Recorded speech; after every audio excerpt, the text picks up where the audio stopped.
Sektori i bareve dhe restoranteve në Shqipëri po përjeton rënje të ndjeshme të konsumit në fillim të vitit 2026. Të dhënat për muajt janar-shkurt tregojnë një ulje deri në 20% krahasuar me një vit më parë. Operatorët e tregut e lidhin këtë situatë me më pak klientë dhe çmime më të larta në disa ambiente. Rënja po ndihet edhe në bare, ku kërkesa për produkte bazë si kafja ka pësuar ulje. Në shumë raste, bizneset janë detyruar të ulin kostot, ka ofruar produkte më ekonomike për të ruajtur klientelën.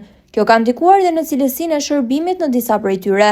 Ndryshimi i dukshëm vihet re dhe tek të rinjt, të cilët po konsumojnë më pak alkool dhe po preferojnë alternativa më të lehta, ndërsa grup moshat mbi 40 vjeç po orientohen drejt ambienteve më të qeta. Kjo prirje po transformon dhe jetën e natës me lokale që po përshtatin ofertën sipas kërkesave të reja të konsumatorëve. Sektori përballet gjithashtu me mungesë të fuqisë punëtore, pasi të rinjt po tregojnë më pak interes për punë në shërbime.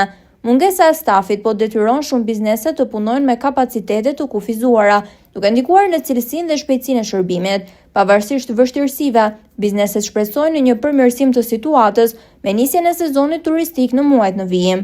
Rritja e fluksit të turistëve pritet të sjellë më shumë lëvizje dhe konsum, duke i dhënë një frymarrje të përkohshme sektorit.